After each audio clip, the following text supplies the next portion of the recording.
Indonesia Indah. Kita baru mau masuk pintu gerbang ya. Nanti kita akan masuk ke dalam Taman Mini Indonesia Indah. Kita akan lihat di dalam taman itu ada apa aja ya. Salah satunya akan berkaitan dengan PBL yang sudah kalian kerjakan, yaitu membuat miniatur rumah adatnya. Nah, nanti kita akan lihat nih aslinya rumah adatnya tuh kayak gimana ya. Itu ya, ikuti berarti terus ya. Let's go.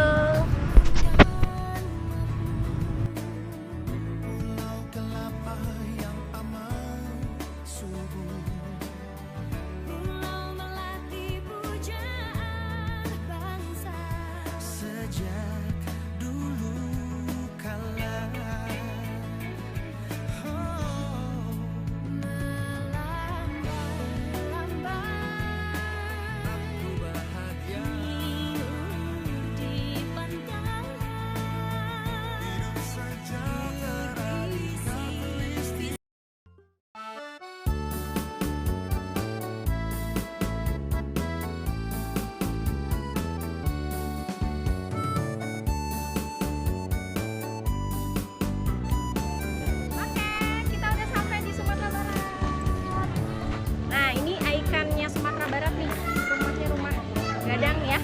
Nah, nanti kita akan masuk ke dalam ya. Ikuti terus Bu Resti ya. Oke. Yuk. Halo anak-anak. Apa kabar? Kita ketemu lagi nih di salah satu anjungan provinsi Sumatera Barat atau ibu kotanya dikenal dengan Kota Padang ya. Di sini Bu Resti udah pakai nih aksesoris khas Sumatera Barat ya. Ini ada topi ininya. Topi bertanduk sama selendangnya, udah mirip kayak orang Padang ya. Tuh, terus di sini ada Ibu Ega.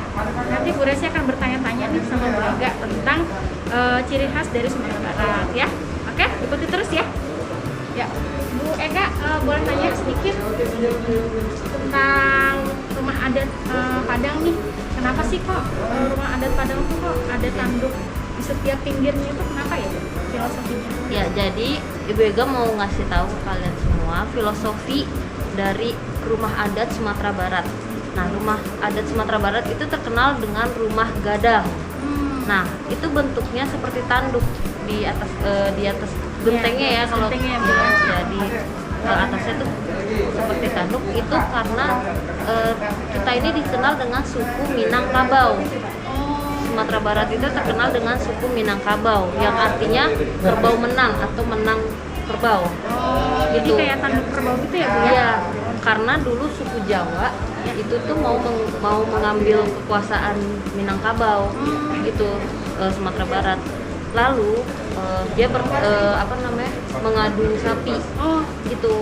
Jadi sapi dari Sumatera Barat itu kecil, anak sapi dan anak kerbau, dan juga dari Jawa itu membawa kerbau besar, induk kerbau. Sapinya, anak kerbau ini tidak diberi makan sengaja untuk supaya nanti ketika dia melihat sapi besar, kerbau besar, dia lahap kan, dia ketemu ibu induk kerbau itu gitu. Tapi di ujung tanduk itu dia tuh ada pisaunya gitu. Jadi ketika dia mau menyerang induk itu, dia udah kena sayatan gitu. Gitu. Seru juga ya.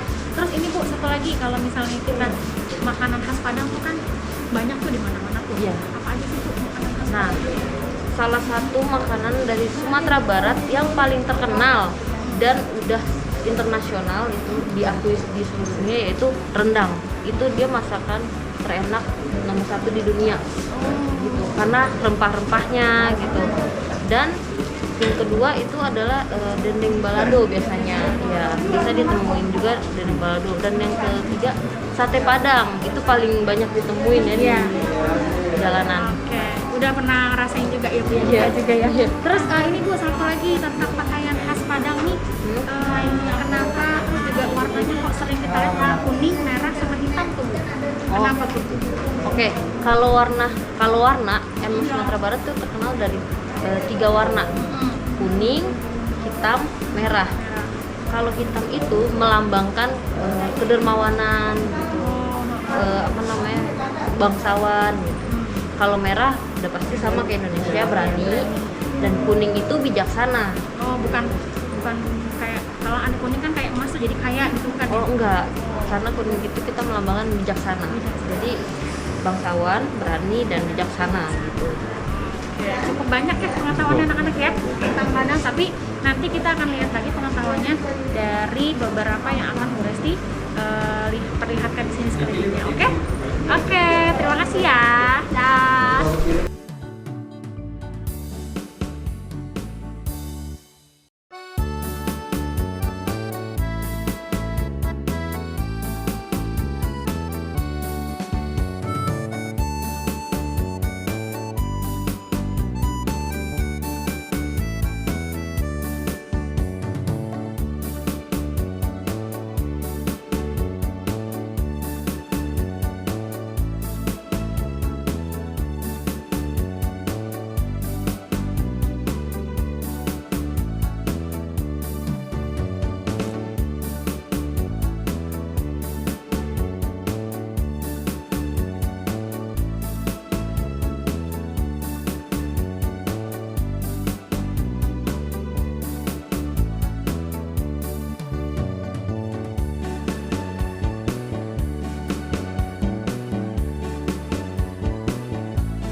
Hai, sekarang kita udah sampai nih di Anjungan, Provinsi DKI Jakarta ya. Untuk lebih tahu ada apa aja di dalam, nanti kita ke dalam, kita akan tanya-tanya.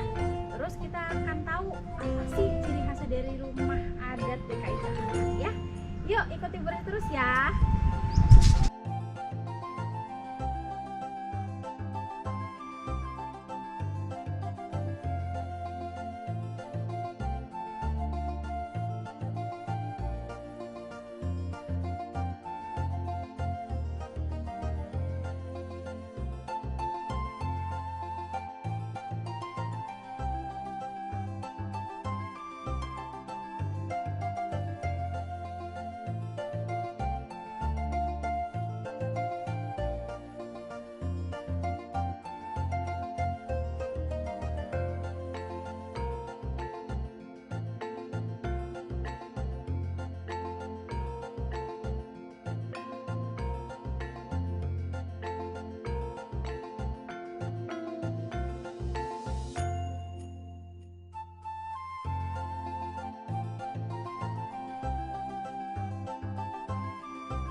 Ada ibu Saya Bu yang Kartini akan saya. kita tanya-tanya ya. Nama ibu siapa Bu? Iya, nama saya Kartini. Oh, Ibu Kartini. Iya, nanti Di sini pemandu. adik Jakarta. Nah, nanti kita akan tanya-tanya dia, tapi nggak banyak dikit aja ya. Yang pertama Bu, ini rumah adat Betawi ini namanya rumah, ada nama rumahnya apa gitu Bu? Oh ya baik, saya akan jelaskan. Jadi yang sekarang ibu lihat ini adalah tipe rumah Betawi tipe kebaya atau tipe bapang. Nah, tipe rumah Betawi itu ada 3, kebaya atau bapang yang sekarang ibu lihat. Kemudian tipe joglo di sebelah di belakang ibu. Iya. Nah, sama tipe Buddha. Nah, sekarang yang sedang kita berada di sini adalah tipe kebaya. Adapun keunikan dari rumah Betawi itu salah satunya gigi balang. Gigi balang. Gigi balang. Oh, gigi balang. Gigi balang. Itu ada filosofinya. Kalau gigi balang itu jujur. Oh, filosofinya jujur ya, Bu? Rajin, iya. Jujur, rajin. Pekerja keras lah gitu ya. Pekerja Betawi itu. Kemudian ada rangkan, ini pagar. Jadi sekeliling rumah Betawi itu ada dipagari. Pagar itu sebenarnya langkan ya. Langkan. Langkan. Nah, jadi teras rumah Betawi itu di samping kiri dan kanan, nanti itu ada teras juga sama depan. Karena keluarga Betawi itu banyak, keluarga besar. Ciri khasnya banyak. Iya, ya, jadi keluarga dia besar. rumahnya harus besar dan terasnya besar. Nah, untuk teras depan ini ada kursi dua, modelnya berbeda ya. Ya, kursi bulat dengan meja muda, dan di situ juga meja selipat dan kursinya juga selipat juga. Itu untuk membedakan tamu laki-laki dan perempuan. Oh gitu. Kalau yang Iya. bulat ini berarti Kalau yang bulat ini untuk kaum perempuan. Perempuan. Nah, yang kotak itu yang ya selipat itu untuk yang laki-laki. Karena Islam di Betawi itu atau di Jakarta itu sangat kental, jadi antara tamu laki-laki dan perempuan harus tidak dipisah boleh gabung gitu ya, bisa. Oh, iya deh. Itu anak-anak cukup unik ya. Ternyata daerah istimewa daerah Jakarta. Gitu. Oke, salah satunya lagi nih Bu. Kan kalau di Jakarta ada ikonnya si Iya. Jakarta ya. Iya. Itu namanya yang biasa kita lihat apa namanya? Ondel-ondel. Ondel-ondel. Kita mau tanya-tanya nanti tentang ondel-ondel nih. Gimana sejarahnya ondel-ondel ya? Ikuti terus ya.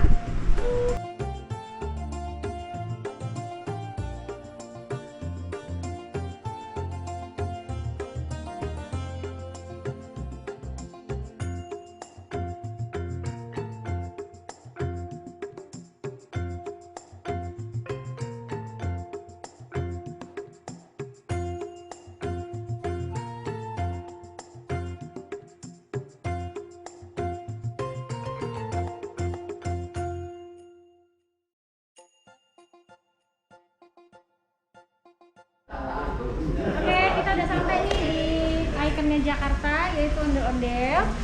Nah, berarti mau tanya nih sama Bu Kartini, gimana sih Bu sejarahnya tuh bisa ada ondel-ondel itu sebagai ikonnya Jakarta tuh gimana? Dulu ya masyarakat Betawi itu mempercayai kalau ondel-ondel itu adalah bisa membunuh apa namanya, mengusir roh jahat. Mengusir roh jahat? Mengusir roh jahat, untuk menolak bala. Jadi ritualnya adalah ondel-ondel itu diarak keliling kampung untuk mengusir atau menolak bala, mengusir roh halus, dan kalau ada orang yang sakit itu diarak keliling dengan musik yang mempermudah itu dengan tabuh-tabuhannya gitu. Nah, ondel-ondel itu ada dua, ki ondel-ondel dan ni ondel-ondel, laki dan perempuan. Sejarahnya seperti itu. Untuk sekarang ondel-ondel dipercantik karena untuk penyambutan tamu, untuk acara-acara khusus gitu ya. Kalau zaman dulu ondel-ondelnya seram, matanya merah, mukanya merah. Sekarang Kalau ini yang lebih dipercantik ya? Wajibnya sejarahnya seperti itu. Oke. Makasih ya Bu Kartini, Iya, kita udah dikasih tahu nih tentang informasi di daerah DKI Jakarta. Sampai ketemu lagi Bu. Sama. Terima kasih banyak atas informasinya. Iya, Anak-anak, kayak banget ya Indonesia kita ya. Sukses.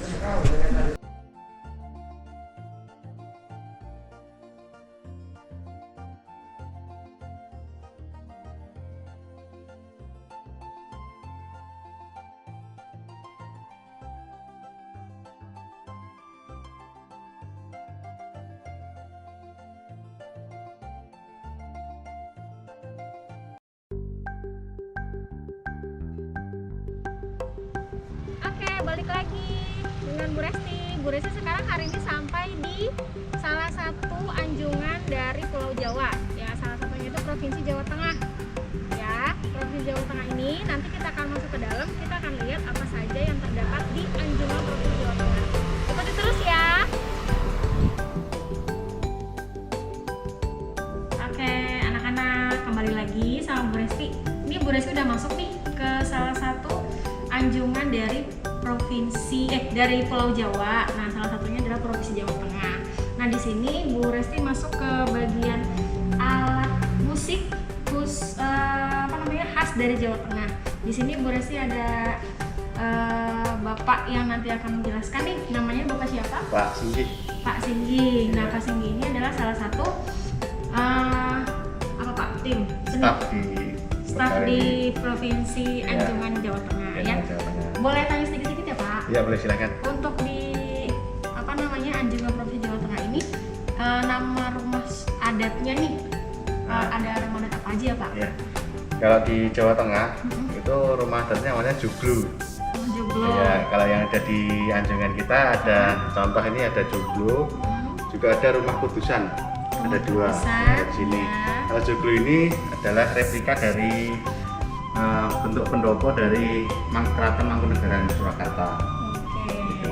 Ya, jadi kayak kerajaan gitu ya Pak Iya. ya. Terus kalau salah satu ininya nih Pak nih alat seni musiknya apa Iya. nih Pak nih? Kalau alat peralatan seni musiknya, instrumennya ada namanya gamelan yang ada di belakang kita ini Bu. Nah, ini Jadi alatnya ada banyak ya anak-anak gamelan. ya. Nah, ini terbuat dari logam perunggu. Kemudian ini terbuat dari kayu jati yang diukir Iya. dengan corak ragam khas dari Jawa Tengah. Instrumennya banyak sekali. Cara memainkannya hampir semuanya dipukul. Dipukul. Ya, ada yang dipetik namanya sitar, ada yang digesek namanya rebab, kemudian dia ditutup ada suling. Kalau yang ini dari sini semuanya dipukul dengan cara dipukul. Biasanya Pak, ini namanya tadi apa? Karauta. Gamelan. Oh gamelan. Gamelan ini biasanya dimainkan pada saat acara apa gitu Pak? Ada nggak acara khusus gitu? Kalau pada intinya gamelan ini dulu memang digunakan untuk mengiringi prosesi-prosesi di keraton. Namun karena sekarang masyarakat sudah bisa memiliki juga, digunakan untuk mengiringi tarian, memang untuk khusus konser untuk karawitan, untuk lagu-lagu tradisional atau lagu-lagu kontemporer, semuanya bisa menggunakan gamelan. Terima kasih ya Pak ya atas Iya. pengetahuannya. Semoga anak-anak tambah nih pengetahuan tentang Iya. salah satu kekayaan dari Provinsi Jawa Tengah ya. Oke, kita akan lanjut ke Anjungan provinsi yang lainnya ya. Dah.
sudah sampai di Anjungan Pulau Kalimantan. Salah satunya adalah Anjungan dari Provinsi Kalimantan Selatan. Bisa kebaca ya. Terus setelah ini kita masuk ke dalam yuk.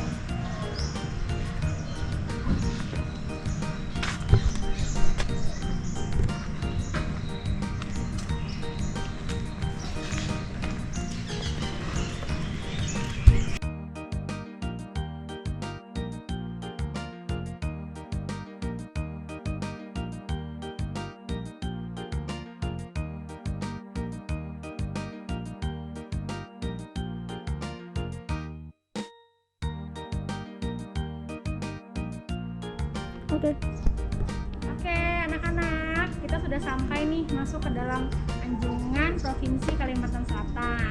Sekarang kita akan tanya-tanya nih sama ibu yang mengelola Anjungan Provinsi Kalimantan Selatan ini. Perhatikan baik-baik ya. Ibu, ya dengan siapa?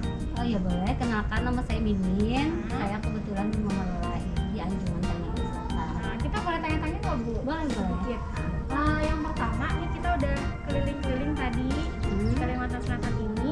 Kalau boleh tahu Bu, nama rumah adat Kalimantan Selatan ini apa ya? Ini kebetulan namanya Rumah Adat Bubungan Tinggi. Sebenarnya kan ada juga rumah adat yang lain, ada Gajah Balik Bu, tapi lebih dominannya Rumah Adat Bubungan Tinggi. Oh, jadi semua rumah adat Kalimantan itu semua maksudnya tinggi gitu ya Bu? Iya tinggi, karena kan kondisi rawa di Kalimantan Selatan itu tanahnya rawa. Oh. Jadi mereka harus pakai bubungan tinggi, rumah adatnya ini bubungan itu, makanya tinggi dia dari dasarnya. Jadi supaya nggak ada hewan masuk gitu kali ya? Supaya kan dia jauh dari dasar rawa itu, jadi dibikinlah tinggi.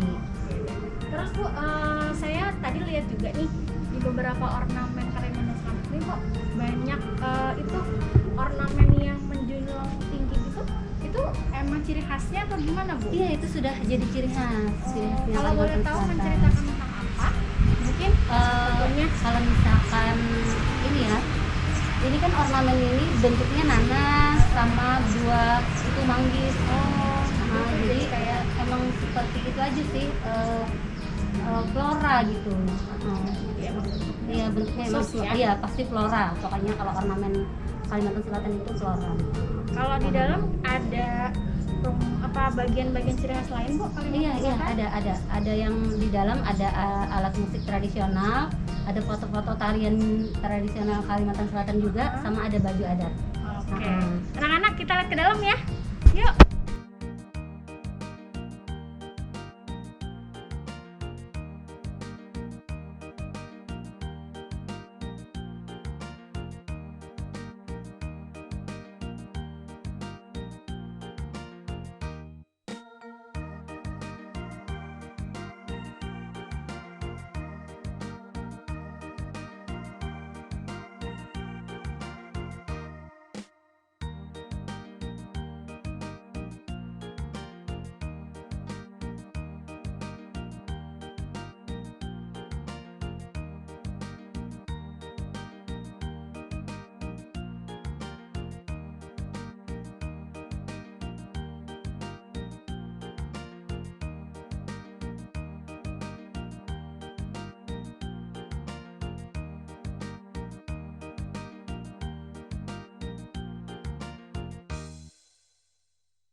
Selanjutnya kita sampai di Anjungan Provinsi Papua.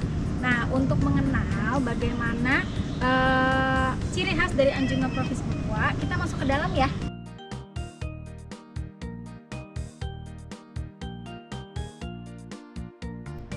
Oke, anak-anak kita sampai di rumah Papua, rumah adat Papua. Kita akan tanya-tanya nih sama ibu yang mengelola di sini. Kita kenalan dulu namanya ya. Nama ibu boleh tahu? Rahel.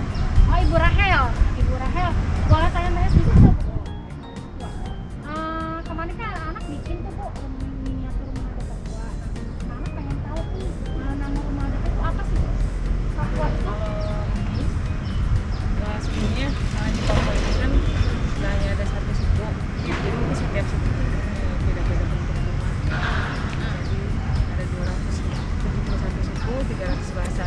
Nah di sini ada 5 kelompok. Sekarang kita berdiri ini dari Tobati Jayapura. Oh gitu. Ini namanya Kariwari. Kariwari. Ya, ini rumah aslinya 3 lantai. Ini cuma ada 2. Dan rumah ini untuk ibadah. Oh gitu. Ya, jadi khusus laki-laki yang boleh masuk ke rumah. Oh gitu. Terus kalau misalnya kenapa sih bentuknya rumah adat Papua itu tuh selalu ada kayak itu rambut-rambut itu? Itu ilalah namanya. Oh. ada ini nggak Bu, kayak misalnya untuk apa? Beda, jadi kalau pantai beda, pegunungan juga beda. Oh, jenis rumahnya beda-beda ya. Kalau yang seperti itu Bu, yang Kalau itu di pegunungan. Oh, di pegunungan. Nah, ini pantai. Oh, Ini biak punya. Suku biak namanya Rum Seram. Jadi setiap suku, jadi perempuan dan laki-laki itu bisa. Oh gitu. Jadi perempuan sama laki-laki terpisah Ya, Bu, walaupun sudah menikah. Oh gitu. Oke. Itu anak-anak ya pengetahuannya, insya Allah kita akan masuk ke dalam nanti untuk melihat apa aja sih ciri khasnya nanti di dalam gitu ya. Ya, ikuti Bu Resi terus ya.